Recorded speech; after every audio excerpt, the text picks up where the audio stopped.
पाकिस्तान के मुश्किल हालात पाकिस्तान को इस धरने पे पहुंचा देगा कि पाकिस्तान को सेल होना पड़ेगा और पाकिस्तान एक बार फिर इंडिया का पार्ट बन जाएगा। बड़ी बदकिस्मती से मैं कहना चाहूंगा कि अब पाकिस्तान के अंदर हम इस वक्त कंगाल हो चुके हैं। इवन पेंशन देने के लिए भी हमारे पास पैसे नहीं है। अब IMF हमसे ये मजीद डिमांड कर रहा है कि वो 65 अरब रुपए भी आपने अगले 2 माह में वसूल करने हैं, जो कि आपने छोड़ दिए थे फ्यूल प्राइस एडजस्टमेंट की बद में बिजली के बिलों में। अब आप अंदाजा लगाएं कि अगर वो 65 अरब रुपए भी अवाम के ऊपर डालेंगे तो अब अवाम का क्या हाल रहेगा, जो कि पहले ही। हमारा भी यही दिल है कि ये पाकिस्तान सेल आउट हो और दोबारा से इंडिया के पास चला जाए। हम हिंदुस्तान में पैदा हुए यहीं के हैं, चाहे आपने उसका पाकिस्तान बनाया हो, बांग्लादेश, नेपाल, लंका, कुछ भी। हमें एक 10,000 साल पुरानी तारीख और उसकी हिस्ट्री याद है। आप आए हैं किसी तुर्की घोड़े के ऊपर, टट्टू के ऊपर। पिछले 7-8 महीनों में 8 लाख मेरी उम्र के पाकिस्तानी मुल्क छोड़ के गए हैं, सिर्फ और सिर्फ इसलिए कि वो मायूस हो चुके हैं। इस वक्त लोग पाकिस्तान को छोड़कर बिजनेसमैन जा रहे हैं। ये वो वक्त आ गया जब पाकिस्तान से सब टेक्सटाइल जो है बांग्लादेश मूव कर गई थी। और आपको ये इस बात पे फख्र है कि हमने जी हिंदुस्तान की बड़ी लूट मार की। अरे जिनको उठा के बेचा तुमने, आज दुनिया डिटरमिन कर रही कि इंडिया क्या है और बाकी दुनिया क्या है। लोगों के पास यहाँ पे रोटी खाने के पैसे नहीं है। इतनी चीजें महंगी हो चुकी हैं। डॉलर इतना ज्यादा पाकिस्तान में महंगा हो चुका है, इवन डॉलर मिलते नहीं है पाकिस्तान में। डॉलर की प्राइस को छोड़े, डॉलर मार्केट में मिल ही नहीं रहा है। लोगों ने अपने बच्चों की फीसें भेजनी है, मार्केट में डॉलर नहीं है। LC खोलनी है, डॉलर नहीं है। ये तो मुल्क के साथ गद्दारी हो रही है। यानी शर्म से डूब के मरने की है कि 9 महीनों में पाकिस्तान के साथ जो हुआ है, हम यहाँ पे बैठ के रोते हैं। एक लिस्ट जिसमें 35 कंट्रीज ने अपना इंटरेस्ट शो किया है इंडियन रुपी में ट्रेड करने के लिए इंडिया के साथ। इवन की लिस्ट में ये बात भी शो की गई है कि ग्लोबल रिस्पेक्ट हासिल कर सकता है इंडियन रुपी इन फ्यूचर।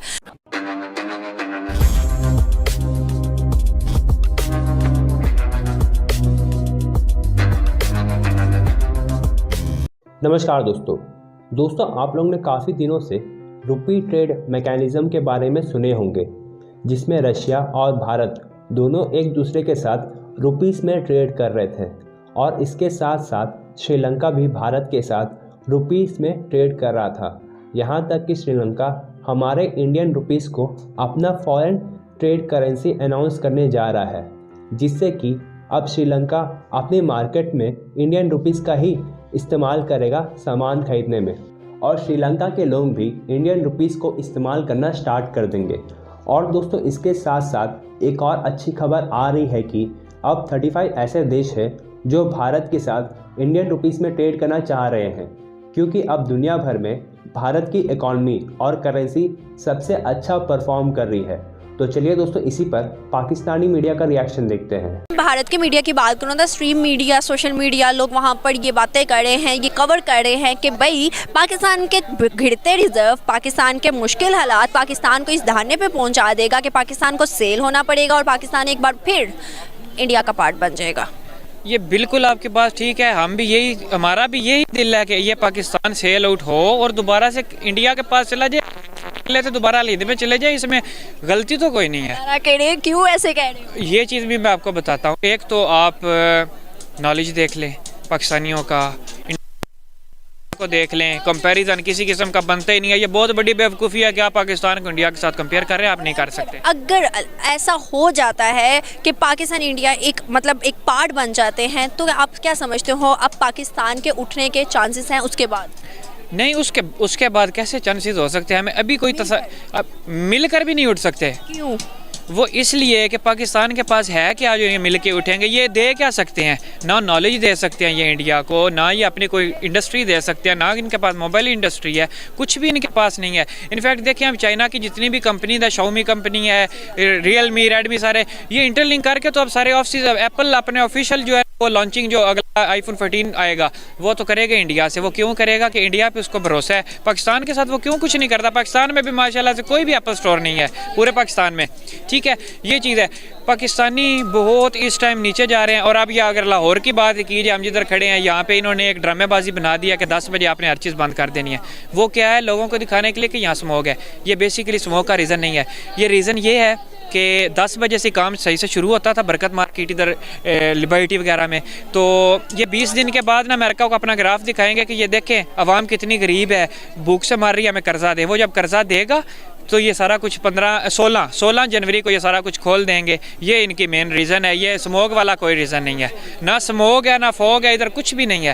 ये सब जो मीडिया है ना, ये लोगों को गुमराह करने की कोशिश कर रहा है और कुछ भी नहीं है। मैं बात करूँ ना इंडिया और पाकिस्तान की, कि पाकिस्तान और इंडिया को टाइम पीरियड एक जितना हुआ है, लेकिन आज इंडिया को प्रेसिडेंसी मिल गई। इंडिया को G20 की मीटिंग में अगला जो 2023 में वो उनको मिल गया कि आप करवाएं। अगर मैं इसके अलावा बहुत चीज़ें आपको गिनवाऊँ तो सब कुछ इंडिया के पास है।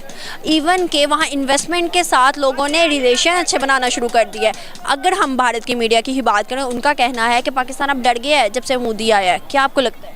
पाकिस्तान डरा तो खैर नहीं है, लेकिन ये कुछ कर नहीं सकता। इसलिए फिर जो भी न्यूज़ आती है ना, वो क्या कहते हैं कि जो किसी का वो क्या कहते हैं बेदी होता है ना, वो बेचारा आगे से बोल नहीं सकता। वो जो बात करेंगे हमें माननी पड़ेगी। अब ये इंडिया और पाकिस्तान का हिसाब ये है ना कि हम ये चाहते हैं, आप इधर की अगर आप पुलिस फोर्स देख लें या कोई और देख लें, तो एक उन्होंने आदमी रखा होता है, वो छतरी उसके ऊपर रख के तो चल रहा है, वो अपना खुद हाथ में पकड़ते हैं। अगर मैं दोनों पॉलिटिक्स की ही बात करूं, अपने जितने भी पॉलिटिक्स पीछे, मैं 15 साल क्या है, 30 साल तो हमारे एक ही ने किया है। अगर मैं 45, 40, 50 की भी बात करूं पॉलिटिक्स को पीछे, और अगर मैं इस पॉलिटिशियन की बात करूं जो कि इंडिया में करंट है और इससे पहले, कैसे कंपैरिजन कर सकते? कंपैरिजन बिल्कुल बनता नहीं है। अब आप ये चीज़ देखें कि हमें एक तो हिस्ट्री सबसे गलत बताई गई है।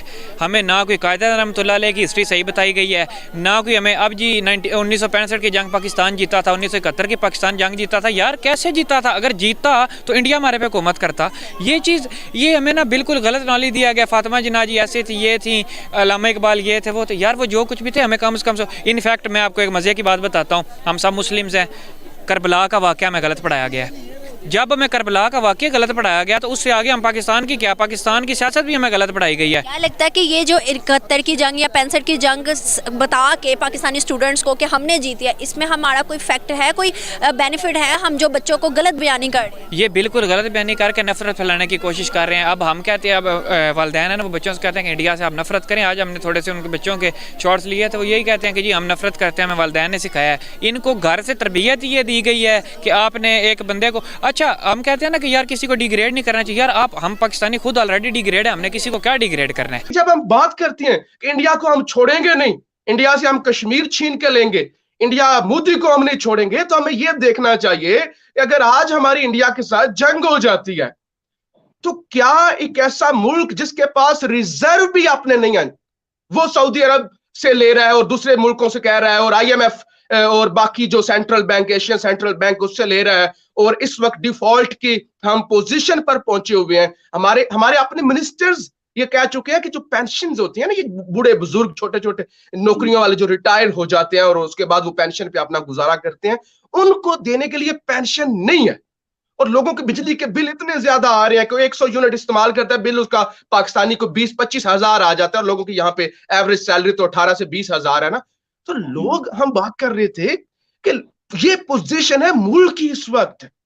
8 लाख, शर्मा जी, हमारी ये बड़ी सारी चीजें जो मैं अपने मुल्क की आपको बता रहा हूं, मुझे बड़ी शर्म आ रही है आपको बताते हुए कि जाहिर हमारा मुल्क है ना, और यहाँ पे एक तासुर भी है पाकिस्तान में कि इंडिया हमारा दुश्मन है, और फिर शरीकों को या दुश्मनों को अपनी ये चीजें तो नहीं बताई जाती, लेकिन ये हकीकत है। कैसे है, पिछले 7-8 महीनों में 8 लाख मेरी उम्र के पाकिस्तानी मुल्क छोड़ के गए हैं, सिर्फ और सिर्फ इसलिए कि वो मायूस हो चुके हैं, सिस्टम से मायूस हो चुके हैं।